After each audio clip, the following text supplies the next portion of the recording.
서울 강남구 삼성동 그랜드 인터컨티넨탈, 서울 파르나스에서 김준호와 김지민 결혼식이 진행됐습니다. 축가는 가수 변진섭과 거미가, 사회는 김준호 절친 방송인 이상민이 맡았는데요. 이날 결혼식은 하객만 1200명이 모일 만큼 뜨거운 관심과 축복 속에 진행됐죠. 두 사람 모두 오래 방송 활동을 하며 마당발 인맥을 자랑하는 만큼 1200여 명의 하객을 초대한 초대형 규모의 결혼식으로 치러진 것인데요. 선후배 방송인을 비롯해 수많은 스타가 모여 웃음과 눈물이 가득한 결혼식을 즐겼죠. 김준호는 베이지색 슈트를 입고 호텔에 도착해 김지민을 에스코트했는데요. 이어 본식에서 김준호는 검은 턱시도를 입고 위풍당당하고 유쾌한 모습으로 등장했죠. 수많은 하객이 모인 가운데 김지민이 등장했는데, 지난 2017년 아버지를 떠나보낸 김지민은 김준호의 절친이자 자신의 선배인 김대희의 손을 잡고 버진로드를 걸었습니다. 김대희는 부캐릭터 꼰대희의 분장을 하고 아버지와 같은 모습으로 김지민의 손을 잡았죠. 가수로 활동 중인 쌍둥이 개그맨 이상민, 이상호의 축가에서는 개그맨 하객들도 일어나서 함께 춤을 추며 축제를 즐겼습니다. 이렇게 개그맨 25호 부부가 탄생했습니다. 사실 이렇게 3년의 연애를 마치고 두 사람이 결혼까지 하기에는 정말 많은 고난들이 있었는데요. 결혼을 하기 전에는 충격적인 스캔들도 겪었죠. JDB 엔터테인먼트가 심각한 내부 스캔들에 휘말린 것인데요. 대표 A씨가 자사 걸그룹 멤버 P씨와 부적절한 관계를 맺어왔다는 의혹이 불거지면서 연예계 전반이 충격에 빠졌습니다. 그 이유가 A씨는 아내와 두 자녀를 둔 유부남인 데다 김준호, 김대희, 김지민 등 대중에 익숙한 예능인들이 소속된 회사를 이끌고 있는 인물이었기 때문에 모두가 충격을 받을 수밖에 없는 것이죠. 실제로 대표 A씨는 그간 대외적으로도 몇 차례 얼굴을 비춘 인물입니다. MBC 예능 전지적 참견 시점에 출연한 적도 있고 업계에선 재무, 경영 전문가로 이름을 알렸던 사람이라는데요. 고려대학교 경영학과를 졸업하고 공인회계사 자격을 취득한 후 대형 회계법인과 벤처캐피탈을 거친 이력이 있다고 합니다. 그리고 2016년 33세 나이에 JDB 엔터테인먼트 대표이사로 선임되며 업계에 신선한 충격을 안겼던 인물이죠. 하지만 이번 사태로 인해 그의 커리어는 사실상 붕괴 단계에 접어들었습니다. 이미 사표를 제출한 상태이며 회사 측은 대표가 현재 직접 정리에 나서기 어려운 상황이라며 실무진 중심으로 사태 수습에 나서고 있다고 했는데요. JDB 엔터테인먼트 대표 A씨가 자회사 EFG 뮤직 소속 걸그룹 멤버와 사적인 만남을 지속해왔다는 폭로가 터지면서 모든 일이 시작됐습니다. 해당 폭로는 최근 떠돌기 시작했는데요. 스케줄이 종료된 이후에도 두 사람이 단둘이 늦은 밤 거리를 함께 걷거나 손을 잡고 포옹하는 장면이 여러 차례 포착되었다는 주장과 함께 증거 자료가 공개됐습니다. 관계자들 말에 따르면 대표는 종종 외제차를 운전해 미나와 데이트를 즐겼고 공식 일정에서도 늘 B가 옆자리를 지켰다고 합니다. 업계 안팎에서는 그냥 친분으로 보기엔 무리다라는 시선이 점점 쏠리고 있었는데요.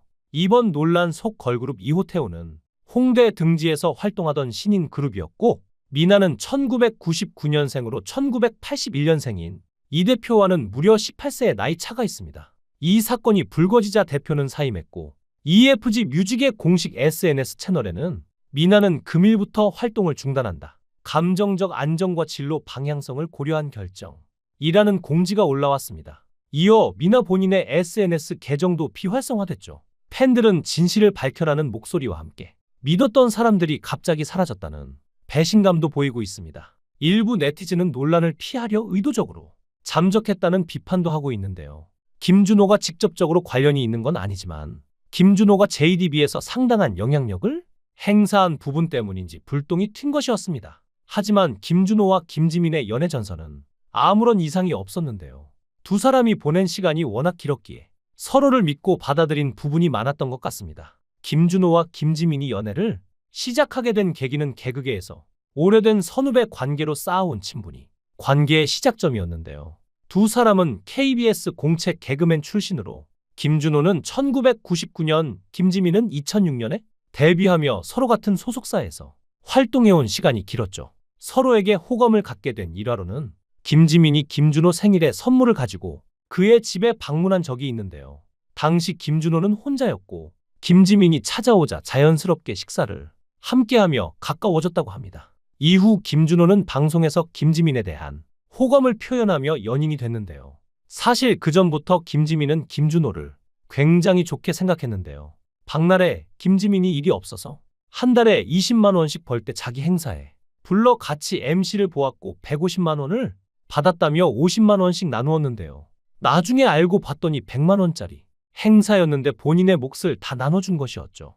정작 본인도 엄청 힘들었을 때였는데 자기 몫을 떼지 않고 나누어 준 것인데요. 아마 이때부터 김지민은 김준호에 대한 호감이 어느 정도 있었던 것으로 보입니다. 또 김준호가 후배들을 위해서 베풀었던 미담은 더 있는데요. 홍윤아가 밝히기를 우차싸가 쉬던 시절 SBS 소속 개그맨들이 본의 아니게 실업자가 된 상태에서 닭발이 먹고 싶어서 5명이서 몇천 원씩 돈을 모아 1인분을 먹은 적이 있었는데요. 그때 김준호가 그 광경을 보고 끝까지 힘들어도 개그 포기하지 마라 라면서 주머니에서 봉투를 꺼내서 줬는데 봉투 안에는 20만 원이 들어있었죠. 마침 그 직전에 김준호가 행사 갔다가 받은 돈을 그냥 봉투째 준 것인데요. 또한 우차싸에 출연하던 SBS 13기 정재형 결혼식에서 사회를 보기도 했죠. 또한 개그우먼 최서인이 난소암 투병 끝에 사망한 후 김준호와 김준현이 병원비에 보태쓰라며 조용히 거금에 돈을 맡겼다는 사실을 최서인의 아버지가 말하기도 했는데요. 게다가 후배들이나 스태프들에게 밥을 잘 사주기로 유명한데 정명훈이 말하기를 점심값은 2만 원 정도 쓰는 게 일반적인데 식당에서 우연히 후배들을 만나면 밥을 사주거나 지나가다가 1박 2일 스태프들이 밥 먹고 있는 게 보이면 가서 사주고 오는 바람에 점심값으로 30만 원씩 나갈 때도 있다고 얘기하며 김준호의 인성에 대해서 칭찬하는 발언을 많이 했습니다. 이렇게 주변 사람들마저 김준호에 대해 좋은 이야기를 하다 보니 김지민 역시 김준호에게 마음을 연 게 아닌가 싶은데요. 사실 김준호가 한번 이혼을 했기에 결혼을 망설인 부분도 있을 것입니다. 김준호의 전 부인은 뮤지컬 배우인데요. 지난 2000년 개그맨 김병만의 소개로 처음 만나 결혼까지 했죠. 당시 김은영은 아이 낳기 전에 해외 유학을 원했고 김준호는 이에 필리핀으로 1년 어학연수를 보내주었습니다. 그런데 이게 점점 길어진 것인데요. 1년 지나고 나니 장사를 해보고 싶다고 했고 아이템이 좋아서 지원해주려 했는데 도박 사건이 생기면서 아내의 사업이 무산됐죠. 필리핀 쪽 이미지가 도박으로 강하다 보니 갈 수도 없고 오라고 할 수도 없어 서로 방관했던 게 사실이라는데요. 많은 시간 떨어져 지내다 보니 자연스럽게 관계도 소원해지게 됐고 성격 차이도 생겨 이혼까지 간 것이죠. 아내만 외국에 나가고 남편이 국내에 남아있는 경우 이는 기러기 아빠의 또 다른 형태로 볼 수 있으며 이 상황 역시 깊은 외로움과 정서적 고립감을 느낄 수밖에 없는데요. 우선 부부가 장기간 떨어져 지내면 일상 속의 소소한 대화와 상호작용이 줄어들게 되고 감정적으로 단절됐다고 느끼게 되죠. 어떻게 보면 이혼하는 게 자연스러운 수순이었던 것 같은데요. 김준호가 이혼의 아픔을 한번 겪은 만큼 이제는 김지민과 행복한 가정을 꾸리고 즐겁게 살아갔으면 합니다. 이제 연인으로서가 아닌 부부로서 행복한 삶을 살아가길 김준호, 김지민 커플을 응원하겠습니다. 두 사람의 앞날을 축복합니다. 여러분들은 어떻게 생각하시나요? 여러분들의 의견을 댓글로 남겨주세요. 시청해주셔서 감사합니다. 강산TV였습니다.